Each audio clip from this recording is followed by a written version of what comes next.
ఆమేన్. కాబట్టి అక్కడ ఏమని రాశాయంటే, ఆ కాలమున ఏమున్నదంట, అంజూరపు పండ్లు కాలము కాదు. అయినా ఏం కలిగి ఉన్నాడు? ఆయన ఆకలి కొని ఉన్నాడు. ఆకలి కొని ఉన్నాడు. అసలు ఏం ఆకలి? అయినా సమస్త జీవరాశులను పోషించే దేవుడు, ఆయన ఆకలి కొనటం ఏంటి? అరివిలా పైకన్నా వెళ్ళాలి, ఇక్కడ కూర్చోవాలి. పైకన్నా తమ్ముడు తీసుకురే. కాబట్టి ఇక్కడ మనం జ్ఞాపకం చేసుకోవాల్సింది, సమస్త జీవకోటి ఆకలి తీర్చే ఆ దేవుడు ఆకలి కొన్నాడు. అంతేకాదు, ఆకలి ఎవరికి? ఆకలి ఎవరికి? ఆదాముతో చెప్తూ వచ్చాడు, నువ్వు చెమట గార్చి భూమిని దున్ని పండించి ఆహారము తిందువు. ఎప్పుడు? చెప్పిన మాట వినక ఆజ్ఞ అతిక్రమించినప్పుడు, ఆయన ఆత్మీయంగా చనిపోయినప్పుడు భౌతికంగా ఆకలి మొదలై అవుతూ వచ్చింది. ఇశ్రాయేలీయులు ఐగుప్తు నుండి బయలుదేరి యోర్దాను దాటేంత వరకు ఏం తిన్నారు?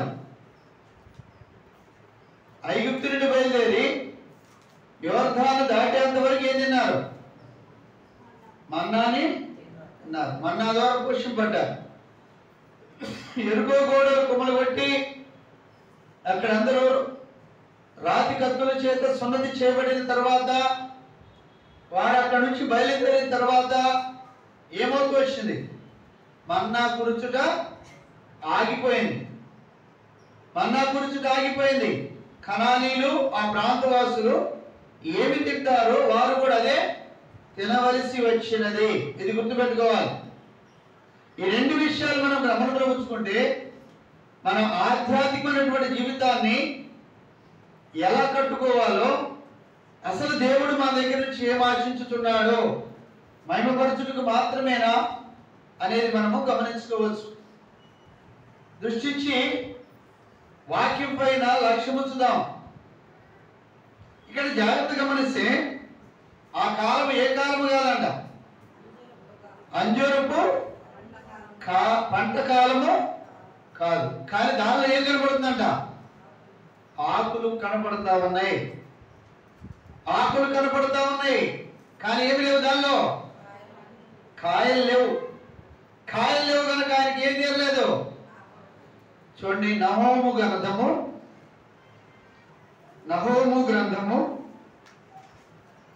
మీకా తర్వాత ఉంటుంది, హబక్కూకు ముందు ఉంటుంది. నహోము గ్రంథము 3వ అధ్యాయము 12వ వచనం. అయితే అమ్మా, అయితే నీ కోటలన్నీ అకాలపు పండ్లు గల అంజూరపు చెట్టు వలెనున్నవి. ఒకడు వాటిని కదిలింపగానే పండ్లు తినవలసిన వాడి నోట పడును. ఇప్పుడు ఇక్కడ అకాలంలో కాయలు ఉన్నట్ట లేనట్ట?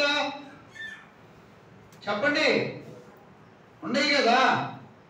మరి అక్కడ యేసు ప్రభు వారు ఎందుకు చూశాడంటే అర్థం లేకుండా చూడలా. చాలా మంది డిబేట్లు పెట్టి కూడా చెప్తున్నారు. ఏమని? ఆయన తెలీదా కాని కాలంలో కాయలు పడవని? కానీ ఆకులు లేని కాలంలో కూడా కొన్ని కాయలు పడతాయి. వాటినే అకాలంలో పడే కాయలు అంటారు. అంటే పరిగె కాయలు అంటారు మన భాషలో చెప్పుకోవాలంటే. పంటంతా అయిపోద్ది, చివరేదో చిన్న చిన్నవి ఎగురుకొనైనా పడతాయి. కానీ ఇక్కడ ఆకులు పచ్చగా ఉన్నాయి, కానీ ఏం లేవంట, కాయలు లేవు. అకాలంలో కాయలు లేవు, మరి సకాలంలో పడిందో లేదో తెలియదు.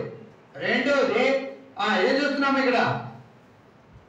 చదవడం వల్ల, అయితే నీ కోటలన్నీ అకాలపు పండుగల అంజూరపు చెట్టు వలె ఉన్నవి.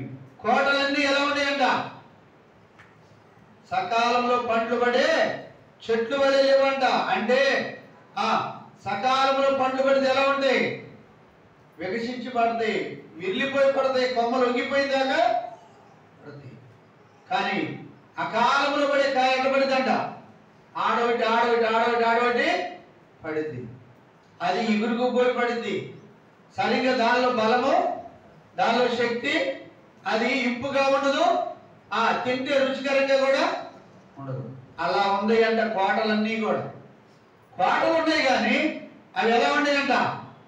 ఉండాల్సిన రీతిలో ఆరోగ్యకరంగా, ఒక మాటలో చెప్పాలండి, అనారోగ్యకరంగా, భక్తిగా లేవు, పోని భక్తిహీనంగా కూడా లేవు, బలహీనంగా ఉన్నాయి. ఆ చెట్టు పరిస్థితి అలా ఉంది. ఇంకొక మాట చూపిస్తాను చూడండి. ప్రకటన గ్రంథము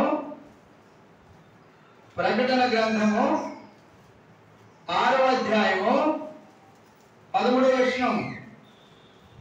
6:13. పెద్ద గాలి చేత ఊగులాడు అంజూరపు చెట్టు నుండి అకాలపు కాయలు రాలినట్టు ఆకాశపు నక్షత్రములు. ఇక్కడ ప్రకటన గ్రంథంలో కూడా ఏం చెప్తున్నాడు? అకాలపు కాయలు ఉంటాయని చెప్తున్నాడా, లేవని చెప్తున్నాడా? యేసు ప్రభు వారు చూశాడు. అరే సకాలం కాదు, ఆయనకు తెలుసు ఏ కాలంలో ఏ కాయ కాస్తుందో. భూమి నుండి ఫలములిచ్చు చెట్టు మలిపించును గాక, విత్తనముల చెట్లు మలుచును గాక అని చెప్పినవాడికి ఆయనకి తెలియదా? తెలుసు. ఆయన అకాలము సకాలంలో సంగతి కాదు, కానీ అకాలంలోనైనా ఆయన ఆకలి తీరుస్తుంది అని దాని అందు ఏముంచాడు? దృష్టి ఉంచాడు. కానీ ఆ చెట్టు అకాలంలో ఉంటే సకాలంలో కూడా అంజూరపు చెట్టు కాయలు ఉంటాయి అనేది మనం రుజువు చేసుకున్నాం. ముందుకెళ్తారండి. పండ్ల కాలం కాకపోయినా ఒక చెట్టుకి ఏముంటాయంట? నిండుగా ఆకులు మాత్రము ఉంటాయి. ఉంటాయా ఉండవా? మీరు చూస్తే టేకి చెట్టుకు ఉండవండి. టేకి చెట్టు ఎండాకాలం వచ్చినప్పుడు ఏమవుతాయి? మనం అనుకుంటాం ఎండిపోయిందేమో అనుకుంటాం, కానీ కొంచెం అట్ట మే నెల స్టార్ట్ కాగానే పచ్చగా కొత్త గురుతో వస్తుంది. కానీ అంజూరపు చెట్టు అలా కాదు. అంజూరపు చెట్టు ఎప్పుడు ఆకులు కలిగి ఉంటుంది. ఇది ఒకటి గుర్తుపెట్టుకోవాలి. పండ్లు ఉన్నా పండ్లు లేకపోయినా ఆ చెట్టు మాత్రం ఎప్పుడు ఆకులు కలిగి ఉంటుంది. మార్కు సువార్త 11:13 చదవండి. ఇందా చదివాం, బాగా ఇంకొక అడుగు ముందుకు వెళ్తాం. మధ్యలో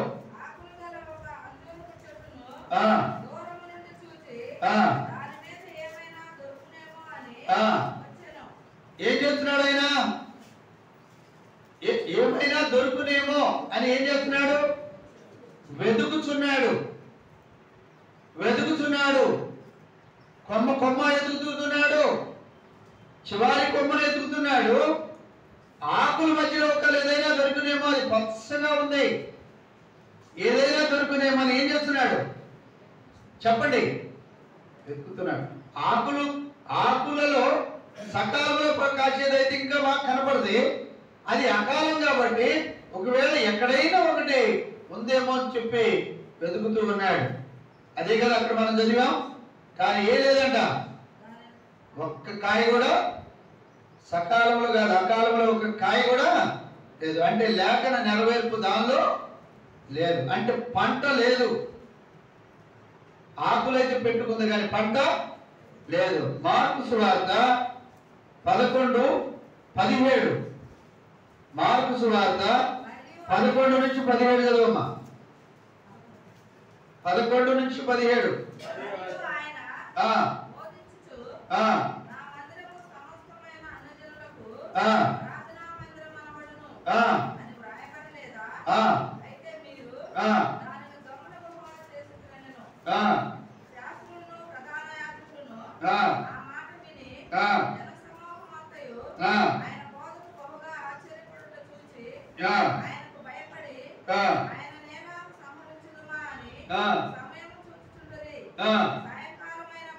ఆయన పట్టణంలో నుండి బయలుదేరిను. ప్రొద్దున వారు మార్గమున పోవుచుండగా ఆ అంజూరపు చెట్టు వేళ్ళు మొదలుకొని ఎండి ఉండుట చూచిరి. అప్పుడు పేతురు ఆ సంగతి జ్ఞాపకమునకు తెచ్చుకొని, బోధకుడా, ఇదిగో నీవు శపించిన అంజూరపు చెట్టు ఎండిపోయినని ఆయనతో చెప్పెను. అందుకు యేసు వారితో ఇట్లనెను. చూడండి, ఇక్కడ మనం జాగ్రత్త గమనిస్తే 15వ వచనం చదువు. వారు యెరూషలేమునకు వచ్చినప్పుడు ఆయన దేవాలయములో ప్రవేశించి దేవాలయము క్రయ విక్రయములు చేయువారిని వెళ్ళగొట్టను ఆరంభించి రోకలు మార్చువారిని బలలు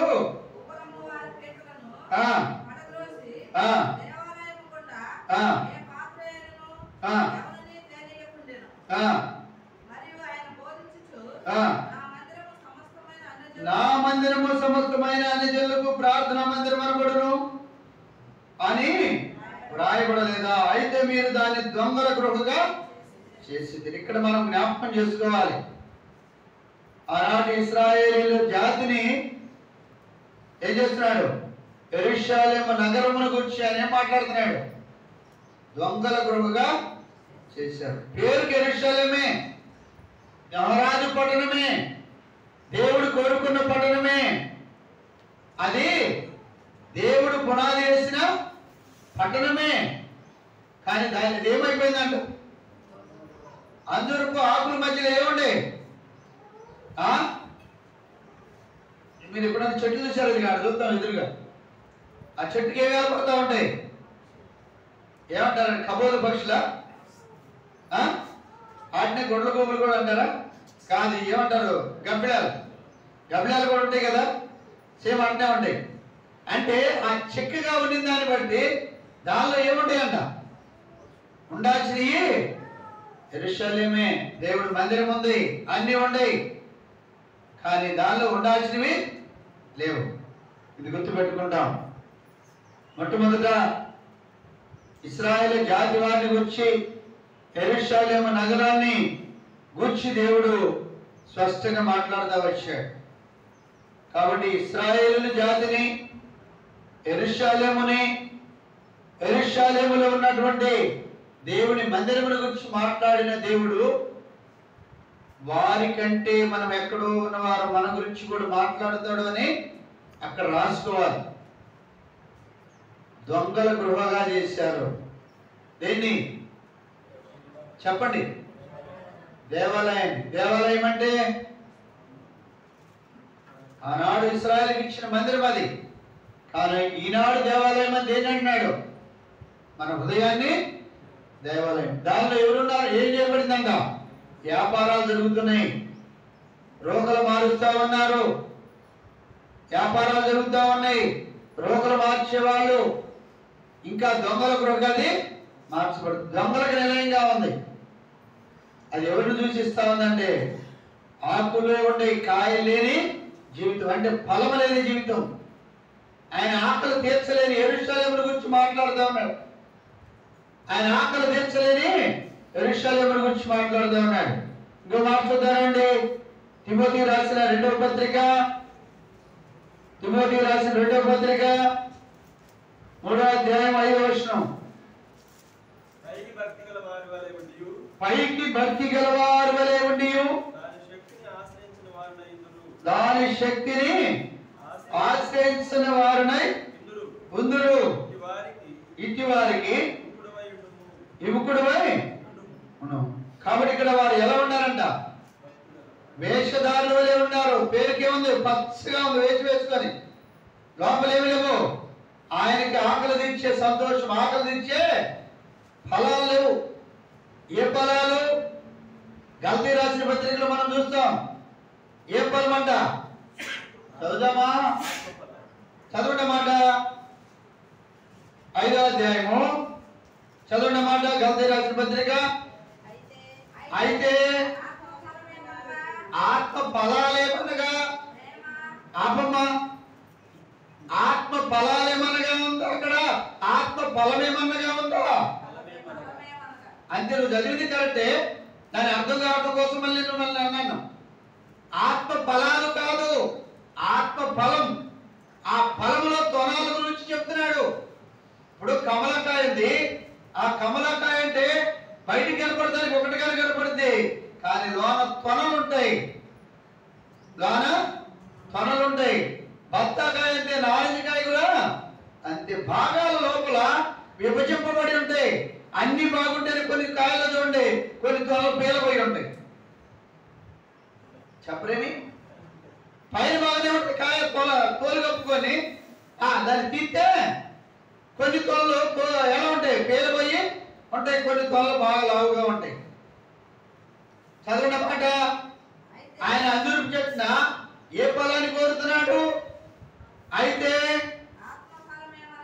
ఆత్మ ఫలమేమనగా ప్రేమ, సంతోషము, సమాధానము, దీర్ఘశాంతము, దయాలత్వము, మంచితనము, విశ్వాసము, సాత్వికము, ఆశా నిగ్రహము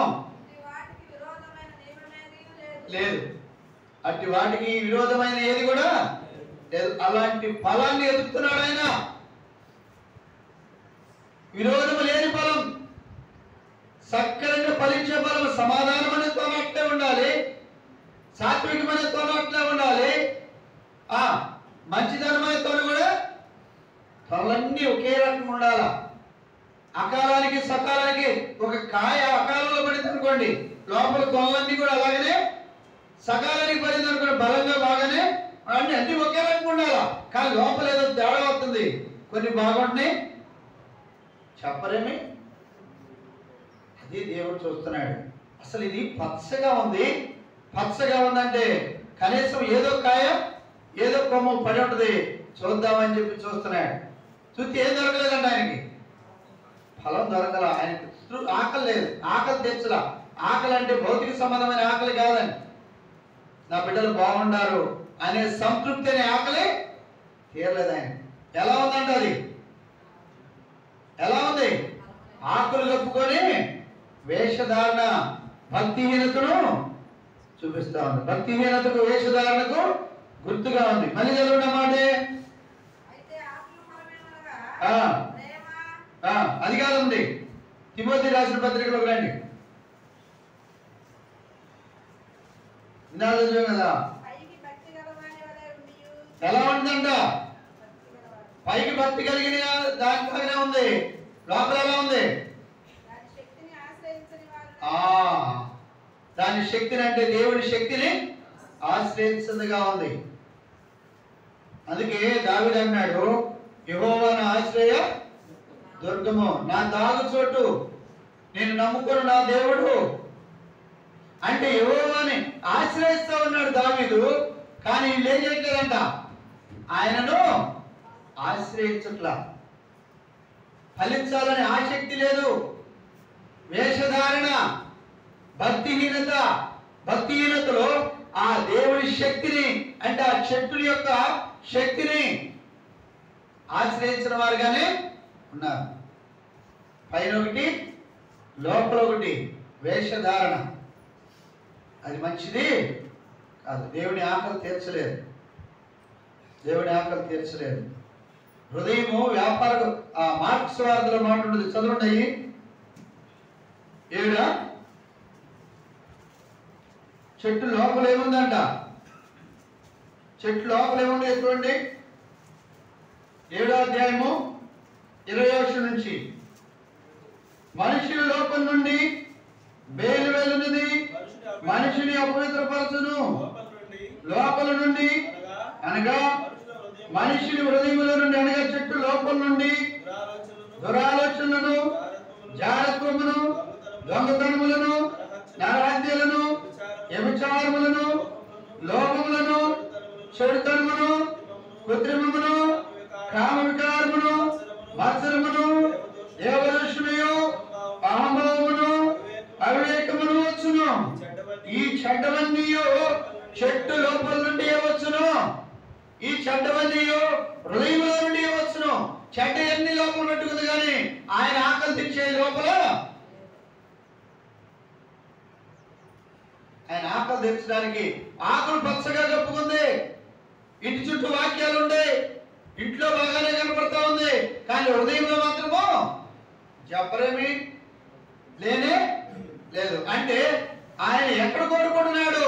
నీ ఇంటి చుట్టూ, నీ ఇంట్లో కాదుగా, నీలో చూస్తున్నాడు ఆయన. అందుకే యేసుప్రభు వారు సమయాల గురించి, సమయాలు దావీదును అభిషేకించడానికి వచ్చినప్పుడు అన్నాడు, సమయాలు మనుషుడు పై రూపాన్ని చూస్తున్నాడు, నేనైతే లోపల హృదయాన్ని లక్ష్య పెడుతున్నాడు. యేసుప్రభు వారు ఆకులు చూస్తలేదు, కానీ ఆకులు లోపల పంటేమైనా ఉందేమో, ఏదైనా ఫలించిందేమో, ఫలవంతంగా ఎక్కడన్నా మర్చిపోయి ఎప్పుడన్నా కాయ కాసిందేమో, ఒక ఆత్మను మందిరానికి తెచ్చిందేమో, ఒక ఆత్మకి ఇంత సువార్త చెప్పిందేమో. సకాలంలో కాకపోతే కనీసం అకాలంలోనైనా, పరిస్థితుల్లోనైనా, అమ్మా నేను ఫలాని పరిస్థితిలో ఉంటే దేవుడు నాకు సహాయం చేశాడు, ఒక ఫలం ఫలించిందేమో, ఒక ఫలం ఫలించిందేమో అని ఆశపడుతున్నాడు. కానీ దాని లోపలంతా ఏముందంట? వేషధారణలో నిండుకోనుంది. కానీ అలా ఉండాలని దేవుడు కోరుకోవట్లా. మీరు చాలాసార్లు చూడొచ్చు, ఈ మధ్య దేవుడు ప్రత్యక్షంగా మన మధ్యలో వాస్తవాలు చూపిస్తా ఉన్నాడు. మీరు బజార్కి వెళ్ళండి, హైబ్రిడ్ జామకాయలు ఎంత ఉంటాయి, కొనుక్కోండి. పైకి ఎంతో నీట్గా అందంగా ఉంటాయి, కోస్తే ఏముంటుంది లోపల? అదే మన బతుకులు ఉన్నాయి. ఒకవేళ అలా ఉండేయేమో మనం చూసుకోవాలి. పచ్చగా ఉంది, బాగుంది, తిందామని కొనుక్కున్నా, డబ్బులు పెట్టే, కానీ లోపలంతా చెడుతో నిండిపోయింది, తినటానికి పనికి రావట్లా. ఎట తింటావు? మనకే అసహ్యం వేస్తే ఇన్ని రకాల చెడు గుణాలు పెట్టుకొని ఆయన ఎలాగ తింటాడు? పండు లేదు, ఒకవేళ పండుందా చెప్పండి, జ్ఞాపకం చేసుకుంటాం. మన ఆధ్యాత్మికమైనటువంటి జీవితము ఎలా ఉండాలని కోరుకుంటాయంటే, ఆయన హెబ్రీ పత్రికలో ఉంటుంది, ప్రథమ ఫలముగా, శ్రేష్టమైన ఫలముగా ఉండాలి, మేలైన ఫలముగా ఉండాలి. కానీ ఆ ఫలం దానికి ఏమి లేవంట చెప్పండి, ఫలాలే లేవు. ఏం కప్పుకుందంట? ఆకులు దేనితో పోల్చాడు? వేషధారణతో, భక్తిహీనతతో పోల్చాడు. ఇంకో మాట చూద్దానండి.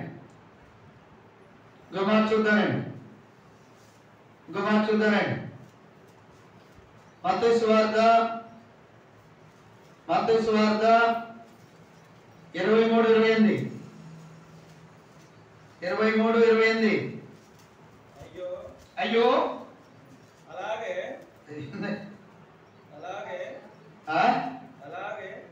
23:28 నువ్వు చదివింది కరెక్టే. అలాగే మీరు వెలుపల మనుషులకు ఆకులు కప్పుకొని కనబడుతున్నారు, కానీ లోపల కుళ్ళిపోయిన పురుగులతోనూ చెడు జీవితంతోనూ ఉందా లేదా? వాళ్ళ మీద ఏళ్ళ మీద అసూయ, వేషము, వాళ్ళ మీద వీళ్ళ మీద రకరకాలైన ఆలోచనలు, ఈ దేవుడికి నచ్చినవి కాదు. ఆయన తినడానికి హృదయం అనే పండు కావాలి ఆయనకి. నీ హృదయంలో ఉండటం కాదు, ఆయన ఉపవాసం ఉండటం కాదు. ఆయన నీలోనికి వచ్చిన తర్వాత ఆయన చుట్టూ రోజు ఏం చేయాలా? ఇప్పుడు గర్భంలో పిండం ఉందండి, బిడ్డలు పుట్టాలి అనుకోండి కాదు. ఆ దేవుడు దీవించి ఆ గర్భాన్ని దీవించినప్పుడు ఆ గర్భంలో ఉన్న పిండానికి ఏం పెట్టాలంట? పెట్టకపోతే ఏమైతే అమ్మా, ఇంకా పెట్టకపోతే ఏమైతే చెప్పడే? చచ్చిపోతా లేదా? ఆయన చచ్చిపోతాడా? వెళ్ళిపోతాడు. ఎవరు వస్తారు రమ్మనే? ఊడ్చి అమర్చి ఖాళీ పెట్టి ఎవరు వస్తారు రమ్మనే? నాకు నువ్వు పెట్టకపోయినా పర్లా, నీకు నేను పెడతానంటాడు వాడు వచ్చి. ఏం పెడతాడు? వాత రోజుకో చోట పెడతాడు. ఆయన అంటే నువ్వే పెట్టమని నీ మీద ఆధారపడ్డాడు. కారణం ఏంటంటే గొప్పవాడైతే తీసుకొచ్చి ఇతరుగా పెడతాడు, గొప్పవాడు కదా. ఇప్పుడు ఏమంటారు, పక్షి గూడు చూశారు కదా, తల్లి తీసుకొచ్చి నోట్లోంచి తీసుకొచ్చి ఆహారం దాన్ని నోట్లో వేస్తలేదా? ఇది పోగలుగుతుంది కాబట్టి తీసుకొచ్చి వేస్తుంది, పోలేకపోతే అట్టి శక్తివంతుడిగా నిన్ను చేయాలని. లేదా ఆయనకు ఆకలి కాదు, నిన్ను ఆ స్థాయిలో చూడాలని. పోషించేవాడిగా ఉండాలి, పోషింపబడేవాడిగా కాదు. అవసరాలు తీర్చేవాడిగా ఉండాలి, అవసరం కలిగిన వాడిగా. నీ చేయి పైగా ఉండాలి, కిందగా కాదు. నిన్ను ఆ స్థాయిలో చూడాలని దేవుడు ఆయన నీలో ఉండి నాకు ఆకలి అవుతున్నాను. మనం ఏం చేస్తాం? రోడ్డు మీద సాంబార్ తీసుకొచ్చి పెడతాం, ఇంట్లో కూర వండటానికి బతకం. ఆ సాంబారు ఏంటితో నిండి ఉంటుంది, టమాటాలు ఇవన్నీ బాగా శుభ్రంగా అడుగుతారు కదా, తినాదు కదా, వండేటప్పుడు బాగా శుభ్రంగా వండుతారు కదా. ఇంట్లో వాళ్ళు వండితే అట్టుండి తిట్టుంది అంటాం, కానీ అదైతే జరురుకుంటాం. పురుగులు పులుసు అలవాటు పడిపోయాం. ఏది శ్రేష్టమైందో ఏది శ్రేష్టమైంది కాదు. నీ ఇంట్లో తిండి నీకు శ్రేష్టమైంది. చెప్తాడు నేను ఇలా ఏరే అంశం అనుకున్నాను దీంట్లో తీసుకొచ్చాడు. ప్రతివానికి సొంత భార్య ఉండాలి, ప్రతివానికి సొంత దొడ్డి, ప్రతివానికి సొంత భార్య ఉండాలి. ఎన్ని చెబుదాం అనుకున్నా నేను. రాత్రి ప్రార్థన చేసుకుంది అదే, తెల్లరగంటకి ఇచ్చాడు. కాబట్టి ఇక్కడ మనం జ్ఞాపకం చేసుకోవాల్సింది, ఆయన ఆశపడుతుంది ఏందయ్యా అంటే మనం ఫలించాలి. ఫలించడం అంటే పిల్లలు కలగకపోతే ఏమంటారు? ఏమంది లేమ్మా ఎలిజబెత్ ఏమంది? గొడ్డుతనం అనే నిందిన నా ఎదురు నుండి చచ్చిపోయేటోడికి నిందిన తీసేసావంట. అంటే పల్లెపోయిన వాళ్ళని ఏమంటారు? పిల్లలకి అంటే కంటాం, లేదు పిల్లలు ఆయన ఇష్టం, గర్భఫలము ఆయన ఇచ్చే మనం ఇంటే ఇస్తాడు, లేదు. కానీ ఆయన కొరకు ఫలించకపోతే గొడ్డుతనమే, అది ఎండిపోద్ది. కాబట్టి ఇశ్రాయేలు గురించి ప్రత్యేకంగా దేవుడు ఆ విషయాలు ఎత్తిపట్టుకొని చెప్తా ఉన్నాడు. ఆ విషయాలు వాళ్ళకే కాదు, అంత్య దినాల్లో, దుర్దినాల్లో, ఆ కాలాంతములో ఉన్న మనతో కూడా మాట్లాడుతున్నాడు. ఫలించేవాళ్ళు ఉండాలి. చూడండి, ఇంకో మాట చూడండి ఎలా ఉండాలి. పైకి మాత్రమే నీతిమంతులుగా కనపడుతున్న వారు. మళ్ళీ మాట చదువు దయచేసి 23-28 మళ్ళీ చదువుతావా అమ్మా? అలాగే మనుషులకు నీతిమంతులుగా కాపాడుతున్నారు కానీ అనే పదం ఏంటి? లోపల లేవనిగా, బయటికి నీతిమంతులుగా కాదు, లోపల ఉండాలి నీతిమంతులుగా. నీతిమంతుడు సింహం వలె ధైర్యంగా ఉంటాడు. నీతిమంతుడు విశ్వాస మూలంగా బ్రతుకుతాడు. నీతిమంతులు పరలోక రాజ్యాన్ని స్వతంత్రించుకుంటారు. నీతిమంతులు భూమిని స్వతంత్రించుకుంటారు. నీతిమంతులు ప్రార్థన దేవుడు ఆలకిస్తాడు. నీతిమంతుడి యొక్క విజ్ఞాపనము బహు బలమైనది. నీతిని కోరుకున్నాడు దేవుడు. అబ్రహాము దేవుడిని నమ్మెను, అది అతనికి నీతిగా. నీతి లేని జీవితం ఎంత భయంకరమైందో. మాట తప్పిన జీవితానికి, నీతి తప్పిన దానికి రెండు ఒకటే. దానికి ఆగనేమనిపించాడు చెప్పండి? అది ఏమొచ్చిందే నీకు అన్నాడు కదా. ఎప్పుడు? నీ యజమానురాలను విడిచిపోయినప్పుడు, నీ యజమానుడైనటువంటి యేసుని విడిచిపోయినప్పుడు అదే మాట మనకు వర్తించబడింది. ఏమన్నాడు? ఏమొచ్చిందే నీకు, ఇక్కడున్నావు, ఏమొచ్చిందే నీకు, ఎక్కడుండాలి నువ్వు? కోడిని స్థలంలో నిలిచినప్పుడు దేవుడు మనతో ఆ మాట మాట్లాడతాడు. కోడిని పనులు చేసినప్పుడు దేవుడు మనతో మాట్లాడతాడు. కోడిని స్థలంలో మనం కూర్చున్నప్పుడు దేవుడు మాట్లాడతాడు. ఆ మాట ఎంత తిరస్కారం ఉంది. ఏమొచ్చిందే నీకంటే ఏందమ్మా అంటున్నావు అనేది వేరు. ఏమొచ్చిందే? వ్యభిచారం చేసినామని అమ్మ అంటున్నాడు. రామును పిలిచాడు అమ్మగా, వేశ్య అని పిలువబడింది. పైకి భక్తిగా, పైకి నీతిగా కనపడి లోపల దేంతో నిండబడిందో లోపల చూస్తున్నాడు. ఆకులు లోపల కనపడాలి, కాయలు. ఆకుల మీద కాయలు ఉండవండి. కాయలు ఎక్కడ ఉండవండి? ఆకుల మీద ఉండవు. ఆకులు లోపల ఉండాలి. పైకి పచ్చగా ఉండవు, సంతోషమే. లోపల కాయలు కనపడాలి. ఆయన ఆకలి తీరాలి.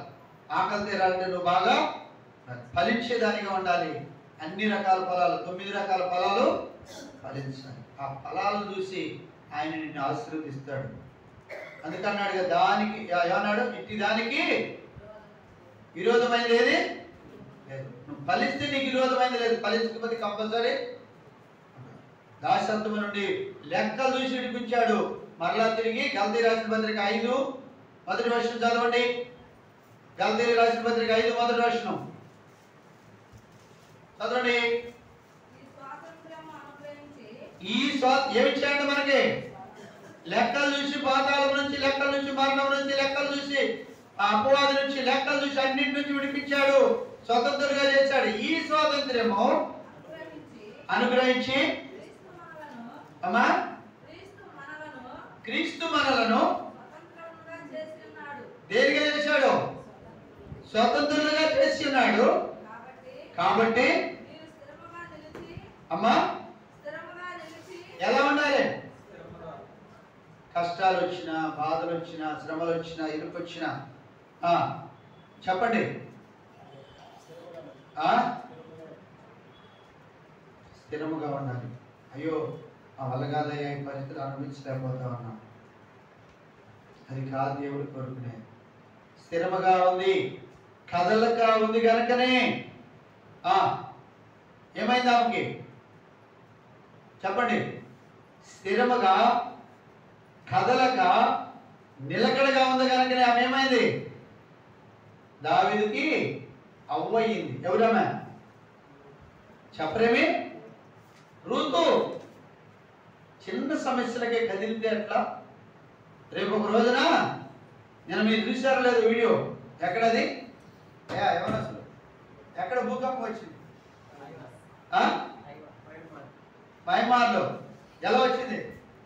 దగ్గర దగ్గర 100-150 బిల్డింగ్ల నుండి కూడా ఊగి దాని మీద నీళ్లు కింద పడుతున్నాయి.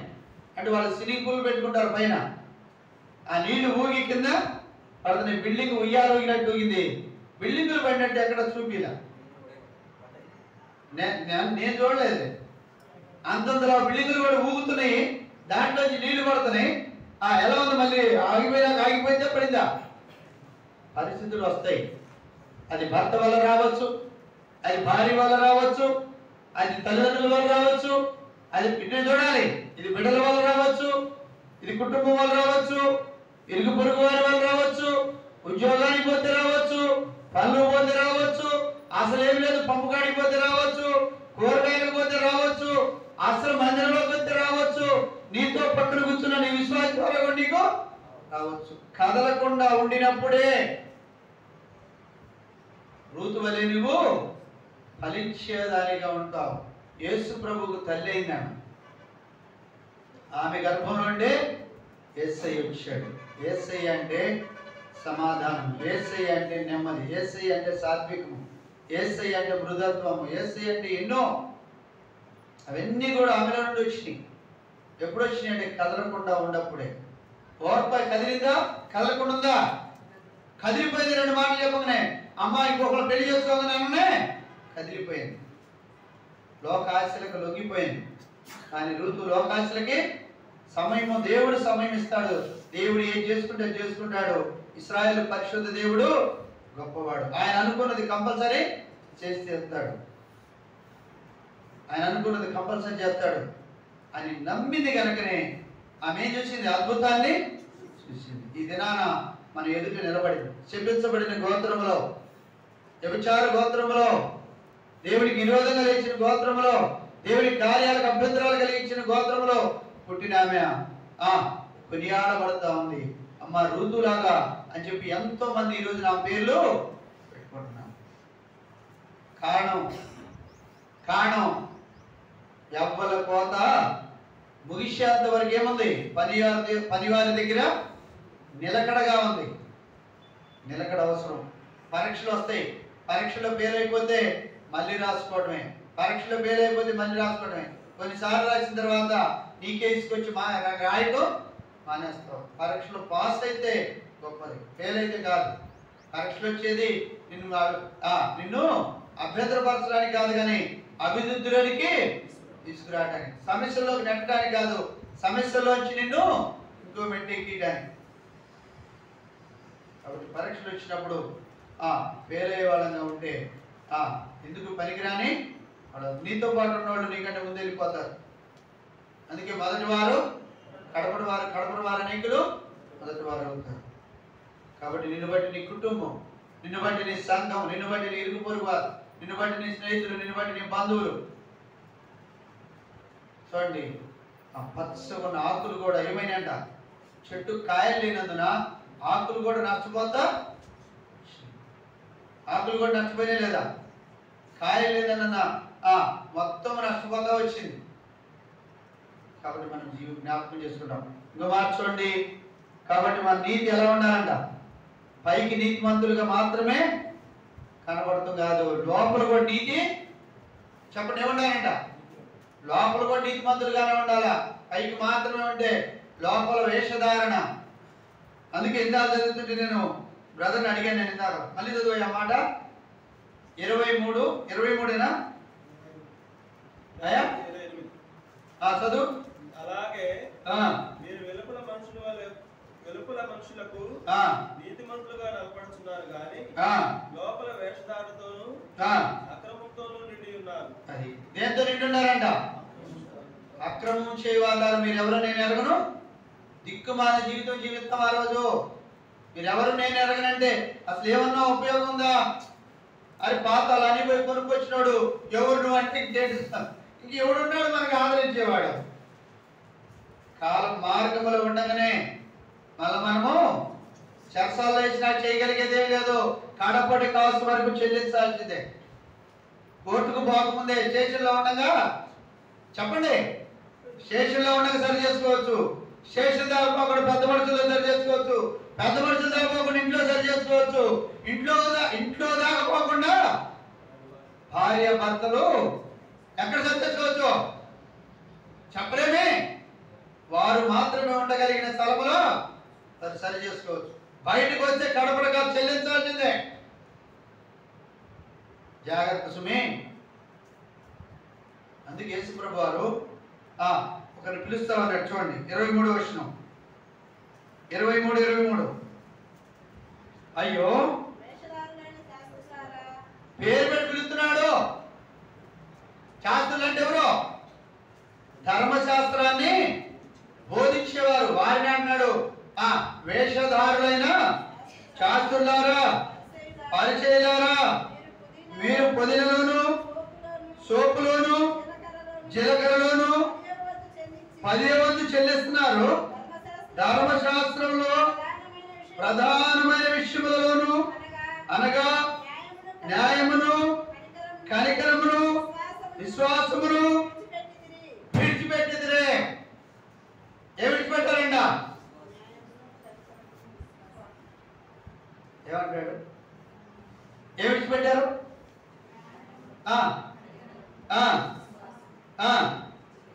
విడిచిపెట్టేశారు. విడిచిపెట్టారంటే అంతకుముందు వాళ్ళ దగ్గర ఉందా లేదా? ఎందుకు విడిచిపెట్టారు? పైకి కనపడుతున్నారు బాగానే, వాయిద్యాలు వాయించుకుంటూ వెళ్తున్నారు. శాస్త్రులకి, ధర్మశాస్త్రులు, ఉపదేశకులు, పరిచయులు, సద్దకేల ముందు బోర్ల ఊదుకుంటా వెళ్ళిపోతున్నారు, ప్రధాన యాజకులు ముందు. కానీ లోపల అంత ఏం చేశారు? ఉంచాల్సింది ఉంచుకోవాలా, లోపల విడిచిపెట్టేశారు. మళ్ళీ వద్దారు మా మాట.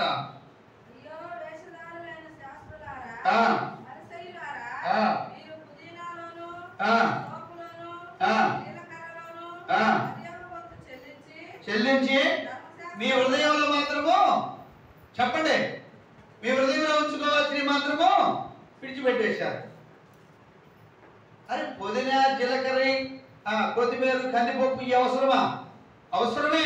అవి కూడా చేయగలిగే సామర్థ్యత నీకు ఇచ్చాడు. చిన్న భక్సింగ్ గారు గడ్డ చేసుకునే బ్లేడ్ విషయం కూడా ప్రార్థన చేసుకునేవాడు. గడ్డం చేసుకునే మంచిదే. చిన్న విషయంలో పెద్ద విషయంలో దేవుడితో మాట్లాడుకోవడం, దేవుడి సలహా తీసుకోవడం, దేవుడి ఆలోచన తీసుకోవడం, ఆలోచనకర్తగా సలహాకర్తగా ఆయన నీకు పెట్టుకొని చేసుకోవడం మంచిదే. కానీ చిన్న చిన్న విషయాల్లో కూడా దేవుడికి ఆ గుప్పడి బియ్యాలు అయితే తీసుకొస్తాం, కానీ దశమ భాగాలు ఇయ్యం. దశమ భాగాలు అయితే తీసుకొస్తాం, హృదయం మాత్రం ఇయ్యం. హృదయం ఇస్తే వార కార్యక్రమాలకు అడిగిపోతాం, హృదయం ఇస్తే నియామ కోడికలకి అడిగిపోతాం. వారు మానుకునేటట్లు వారు ఎవరో ఉన్నారంట. వారి పేరు కూడా చెప్పలేదు అక్కడ. వారి పేరు చెప్పడానికి కూడా పౌలు ఇష్టపడ. వారు మానుకునేటట్లు వారెవరో ఇల్లేనేమో వేషధారులాగా ఉన్నాడు. వాళ్ళు మానుకున్నట్లు మీరు మానుకోకూడి అంటే మానుకుంటే వీళ్ళు కూడా ఏమయ్యారు చెప్పలేమే. నువ్వు బైబిల్ పట్టుకొని నేను పరిచయండి, నేను ధర్మశాస్త్ర ఉపదేశకుడిని, నేను చెప్తున్నాను ఏంటంటే ఉపయోగం ఉందా? కాదంట. అలానే కోరుకున్న ఆకలి తీరాలను ప్రతి ఒక్కరిని బట్టి ఆయన ఆకలి కొని ఉన్నాడు, ఆశ కొని ఉన్నాడు. ఆశ ఆకలి ఆయన. పలానోడు పలాన్ చేయాలి, పలానోడు పలాన్ చేయాలి. అందరికి ఏం చేశాడంట? అందరికి ఈవులు ఇచ్చాడు, తలంతులు ఇచ్చాడు, ఏమిచ్చాడు? ఇంకా కృపా వరాలు కూడా ఇచ్చాడు. ఎవ్వరికి కొదవ చేయాల. ఎవ్వరి సామర్థ్యము కొలది వారికి పరిశుద్ధాత్మ దేవుడు పంచిపెట్టాడు. వాటిని పూడ్చిపెడుతున్నావా? లేకపోతే ఒకటి కోటి సంపాదించాలి సమయము చెప్పాడు కదా. ఎబ్రీ పత్రికలో 10వ అధ్యాయంలోనే ఉంటుంది. ఇదిగో త్వరగా రాబోతున్నాడు. పూడ్చిపెట్టావేమో, ఒత్తులు పెట్టుకున్నా వాళ్ళకి అంత ఇచ్చారే, వీళ్ళకి ఎంత ఇచ్చారే, వాళ్ళు అట్టుండారే, వీళ్ళు ఎట్టుండారే, దేవుడు వాళ్ళ ప్రార్థన అంటున్నాడే, వీళ్ళ ప్రార్థన అంటున్నాడే, నా ప్రార్థన అంటలేదు. అసలు నేను ఆయన ఉండడానికి తావితేగా, ఆయనతో మాట్లాడుకునే ఆయన మెల్ల స్వరము వినే అనుభవం ఉంటేగా. సౌలు తిరుగుతా ఉన్నాడు, నాతో మాట్లాడట్లా. దేవుడు నాతో మాట్లాడట్లా. చివరికి ఎక్కడ పోయాడు? చెప్పాము కాడికి పోయాడు. ఆ మాట అనడానికి పోయాడు. దేవుడి స్వరం వినే అనుభవాన్ని పోగొట్టుకున్నాడు. ఏంటి సంగతులు? ఇంకో మాట చూడండి. తీతు రాసిన పత్రిక 1:16 ముగించుకుంటాం. టక్ వెళ్ళిపోదాం, సమయం కాదు నాకు. తీతు 1 అమ్మా, తీతు 1:16 చదవండి అమ్మా. దేవుని ఎరుగుదమని వారు చెప్పుకొందురు గాని అమ్మా ఎవరు అంటుందన్నమాట. ఎవరికి చెప్తున్నాడు అక్కడ?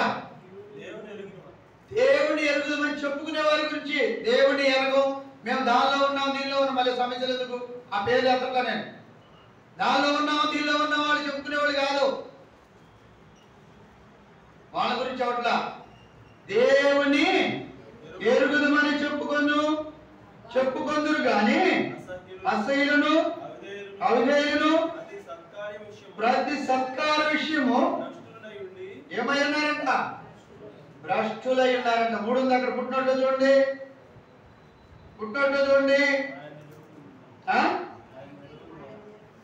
ఏమై ఉన్నారు? ఆయన్ని ఎరగని వారిగా ఉన్నారంట. భ్రష్టులు అంటే ఎరగని వారు. ఎరిగి ఉండియు ఎరగక ఉన్నవారు అంటే గుడ్డితనము, అంధత్వం వచ్చిన వారు. దేవుడు చేసే కార్యాలను పొందుకోవడానికి పొందులేకపోతున్నటువంటి వారి గురించి ఇక్కడ మాట్లాడుతున్నాడు. వాళ్ళు ఏం చేయలేకపోతున్నారండి? దేవుడిని ఎరిగారు. మందస్సం ఉంది. ఏముండే? ఇంకా ప్రత్యక్ష గుడారంలో ఏమేమి ఉండాలో అవన్నీ ఉండే. దేవాలయం కట్టుకున్నాక ఏమేమి ఉండాలో అవన్నీ ఉన్నాయి. కానీ దేవుడిని ఎరిగి ఉన్నామని చెప్పుకుంటున్నారు. కానీ ఏమై ఉన్నారంట? ఎరిగిన వారుగానే ఉన్నారు, వేషధారులుగా ఉన్నారు. దేవుని కార్యాలు వాళ్ళ జీవితంలో జరిగించలేకపోతున్నాయి. అందుకే సుబ్రహ్మ అన్నాడు, యెరూషలేమా కోడి తన పిల్లలను దాచినట్లు నేను మిమ్మల్ని నా రెక్కల కిందకి ఎన్నోసార్లు తీసుకున్నాను, కానీ మీరు లోబడిన వాళ్ళని నష్టపోతా ఉన్నారు. కాకులు గద్దల పాలవుతా ఉన్నారు. నీ పిల్లలు, నీ సంతానం అంటే నీ విశ్వాసము, నీ ప్రార్థన, నువ్వు చేసే త్యాగము, అర్పణ అంతా కూడా కాకులు గద్దల పాలు అవుతా ఉంది. నా ఆకలి తీరట్లా. ఇప్పుడు పిల్లలు బాగా చదువుకొని చక్కగా ఆరోగ్యంగా ఉంటే తల్లిదండ్రులకు సంతోషం, అవునా కాదా? వాళ్ళు చక్కగా చదువుకోకుండా వాళ్ళ ఇష్టానికి జీవిస్తూ ఖైరీలు లేదు, చుట్టలు తాగుతూ, సిగరెట్లు తాగుతూ, బీడీలు తాగుతూ, మందులు తాగుతూ, రోడ్ల మీద వేసిదారులలో తిరుగుతూ ఉంటే ఈ తల్లిదండ్రులకు సంతోషం ఉంటుందా? అంటే ఆకలి అంటే ఏంది? అన్నమా? మనుషుడు రొట్టెల వలన మరి దేవుడి వాక్యం వల్ల బతుకును. అటువలి ఆ బిడ్డలు పరిపూర్ణంగా అంటే ఆరోగ్యకరంగా ఉన్నప్పుడే ఈ తల్లిదండ్రులకి ఆరోగ్యం. ఏందమ్మా అన్నం నేను పిల్లలు బాగున్నారు, పిల్లలు బాగున్నారు, తినబుద్ధి కాదు, ఆకలి కాదు, వాళ్ళతో ఆడుకోవడమే అది ఆకలి తీరడం. నువ్వు పచ్చగా ఉంటే దేవుడు కాదు, కానీ నీలో కాయలు ఉంటేనే దేవుడికి ఆకలి తీరుతుంది. ఆకలి తీరితే నేను ఆశీర్వదిస్తాడు. ఆకలి తీరకపోతే నీకు ఆశీర్వాదాలే లేవు. వంట చేసుకోవడం భ్రమే, అంతేనన్నాడు. ఇక్కడ సంబంధాలు లేవు. బల్ల ఇష్టం వచ్చినట్టు మానేస్తాం. బల్లంటే విలువ లేదు. ప్రభు రక్తము, ప్రభు శరీరం అంటే అసలు దాన్ని దేనికి ఇచ్చాడో కూడా తెలియదు. ఆత్మ ఆకలి తీర్చుట కొరకై నీ ఆత్మకు ఆహారముగాను నీ జీవమునకు నీ ప్రాణానికి జీవముగా దాహం తీర్చుట కొరకై ఇవ్వబడినది. అది బాగొట్టుకుంటే ఇంకేమవుతుంది? నిర్దాక్షిణ్యంగా ఏదైనా పని ఉందంటే మానేస్తాం. మనం నిర్దాక్షిణ్యంగా ఏదైనా పని ఉందంటే వారి కార్యక్రమాలు లేదు, ఏమీ లేదు, దైవ సంబంధం లేదు, దైవ ఆత్మ పూర్ణంగా కావడానికి దైవ సమాసం కూడా ఎలా ఎలా నీ ఇష్టం. నువ్వు ఇక్కడ చేస్తే సమయం వచ్చినప్పుడు ఆయన అక్కడ చెప్పరేమి. అయ్యా మనం ఇక్కడ సాగించుకుంటే ఆయనకు ఒక సమయం ఉంది, నా సమయం అవుతుంది అంటారు కదా కొంతమంది. ఆయన తప్పించుకోలేవు కదా, ఊళ్ళో ఓడి నుంచి తప్పించుకోవచ్చు. ఎందుకంటే అరే నిన్ను నా సమయం అవుతుంది రాను, నాకు దొరుకుతున్నావు అన్నాడు. తెల్లారి తెచ్చా అంటే వాడికి మనకు దొరికేది లేదు, మన వాడికి దొరికేది లేదు. కానీ దేవుడి చేతి నుండి మాత్రము తప్పించుకోలేము. కానీ ఇశ్రాయేలు దేవుడి చేతి నుండి తప్పించుకోలేకపోయారు. ఎన్ని శ్రమలు రాయబడతా వచ్చింది. భూమి మీద ఉన్న మానవులందరిలో కల్లా ఎక్కువ శ్రమలు అనుభవించింది ఇశ్రాయేలీ. కారణము మాటి మాటికి తప్పిపోతా ఉన్నారు. మాటికి ఆయన మర్చిపోతూనే మాటికి తిరగబడుతుంది. దానివల్ల ఎంత నష్టపోయారు. నా ప్రజలు అని చెప్పుకొని నలుగురిలో సాక్ష్యం పోగొట్టుకున్నాడు ఆయన. ఏమి చేయలేనటువంటి విధిగా ఫిలిప్తీయులకు అప్పగించాడా, అష్షూరీయులకు అప్పగించాడా, బబులోనీయులకు అప్పగించాడా, ఇంకా తిరిగి ఐగుప్తీయులకు అప్పగించాడు, చుట్టుపక్కల దేశాలన్నిటికీ అప్పగించాడు. అయినా మరి ఏం చేయగలదంట? దేనికి రాలా? ఏం పడలేదంట? ఏం పడలేదంట?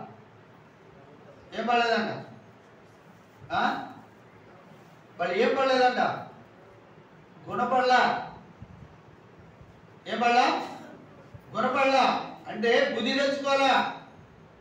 సమస్యలోనే కొట్టుకోబోతున్నారు. కానీ సమస్యలు అయ్యో నాకు దేవుడికి వెలుగు దూరంగా ఉంటే చీకటి సమస్య వస్తుంది, జీవానికి దూరంగా ఉంటే ఎండిపోతాను, దేవుడికి దూరంగా ఉంటే నాకు సహాయం ఎవడు చేస్తాడు, శత్రువు నా మీద పడతాడు అనే అవగాహన కూడా లేదు.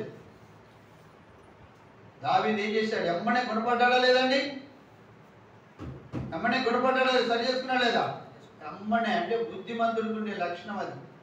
మోకరించండి.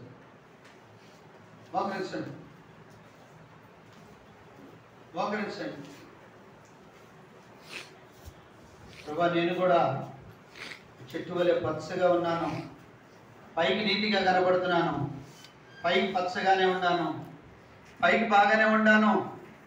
భౌతికమైన సంపాదన నిన్ను బాగు చేయదు. భౌతిక సంబంధమైనటువంటి నీ సంబంధాలు నీతో సరిగ్గా చేయవు, నీకు సంతృప్తినివ్వలేవు. దేవుని నిన్ను బట్టి సంతోషంగా చేయలేవు. దేవుడు కోరుకునేది నీలో నుండి కూడా నీ హృదయము పచ్చగా ఉండాలి.